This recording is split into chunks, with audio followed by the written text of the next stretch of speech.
കേരളത്തിലെ വൈദ്യുതി ഉപഭോക്താക്കളെ സംബന്ധിച്ചിടത്തോളം ഫെബ്രുവരി മാസം സന്തോഷകരമായ ഒരു വാർത്തയുമായാണ് എത്തിയിരിക്കുന്നത്. സംസ്ഥാന വൈദ്യുതി ബോർഡ് ഇന്ധന സർചാർജ് നിരക്കുകളിൽ ഗണ്യമായ കുറവ് വരുത്തിയിരിക്കുന്നു. കത്തുന്ന വേനൽക്കാലം പടിവാതിക്കൽ നിൽക്കെ വൈദ്യുതി ഉപയോഗം സ്വാഭാവികമായി വർദ്ധിക്കുന്ന ഈ സാഹചര്യത്തിൽ ലഭിക്കുന്ന ഈ ഇളവ് സാധാരണക്കാർക്കും വാണിജ്യ സ്ഥാപനങ്ങൾക്കും ഒരുപോലെ വലിയ സാമ്പത്തിക ആശ്വാസമാണ് നൽകുന്നത്.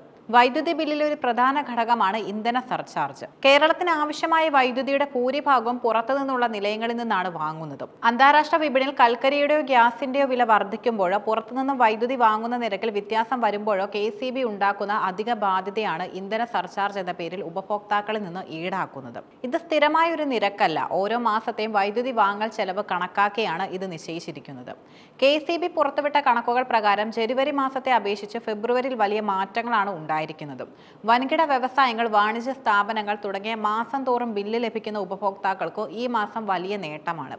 ജനുവരിയിൽ യൂണിറ്റിന് 8 പൈസയായിരുന്ന സർചാർജ് ഫെബ്രുവരിയിൽ 0 കുറഞ്ഞു. അതായത് ഇവർ ഈ മാസം സർചാർജ് നൽകേണ്ടതില്ല. സാധാരണ വീടുകളിൽ 2 മാസത്തിൽ ഒരിക്കലാണ് ബില്ല് ലഭിക്കുന്നത്. ഇവർക്ക് ജനുവരിയിൽ യൂണിറ്റിന് 7 പൈസയായിരുന്ന നിരക്ക് ഫെബ്രുവരിയിൽ 4 പൈസയായി കുറഞ്ഞു.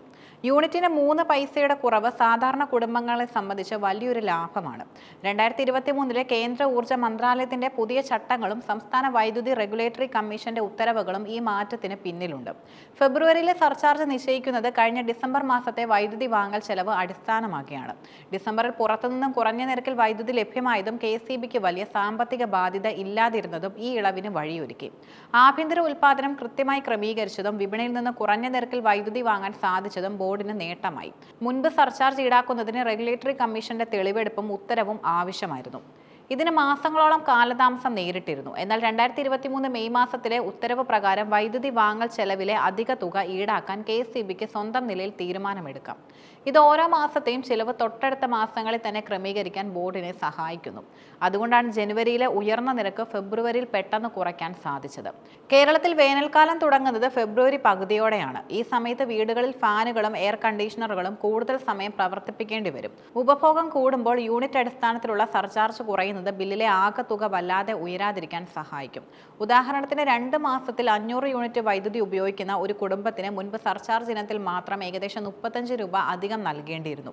എങ്കിൽ ഇപ്പോൾ അത് 20 രൂപയായി കുറയും. ചെറിയ തുകയാണെന്ന് തോന്നാമെങ്കിലും സംസ്ഥാനത്തെ കോടിക്കണക്കിന് ഉപഭോക്താക്കളെ കണക്കിലെടുക്കുമ്പോൾ ഇത് വലിയൊരു തുകയാണ്.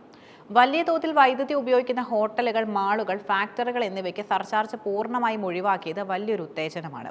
ഉൽപാദന ചെലവ് കുറയാനും ഇത് സഹായിക്കും. ജനുവരിയിൽ വൻതുക സർചാർജ് ഇനത്തിൽ നൽകിയ സ്ഥാപനങ്ങൾക്ക് ഫെബ്രുവരിയിലെ ബില്ല് വലിയ ആശ്വാസമാകും.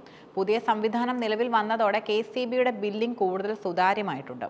ഉപഭോക്താക്കൾക്ക് ലഭിക്കുന്ന ബില്ലിൽ ഓരോ മാസത്തെയും സർചാർജ് നിരക്ക് പ്രത്യേകം രേഖപ്പെടുത്തും. ഡിസംബർ മാസത്തിലെ പ്രവർത്തനങ്ങൾ ജനങ്ങൾക്ക് ഗുണകരമായ രീതിയിൽ മാറ്റാൻ കഴിഞ്ഞത് KCBയുടെ മാനേജ്മെന്റ് മികവായും വിലയിരുത്തപ്പെടുന്നു. സർചാർജ് കുറഞ്ഞത് നല്ല വാർത്തയാണെങ്കിലും വരും മാസങ്ങളിൽ വേനൽ കടുക്കുമ്പോൾ വൈദ്യുതി ലഭ്യതയും വിലയും മാറാൻ സാധ്യതയുണ്ട്. എന്നിരുന്നാലും ഇത്തരം ക്രമീകരണങ്ങൾ കൃത്യസമയത്ത് നടത്തുന്നത് വഴി ഉപഭോക്താക്കൾക്ക് വലിയൊരു ബാധ്യത പെട്ടെന്ന് വരാതെ നോക്കാൻ സാധിക്കും.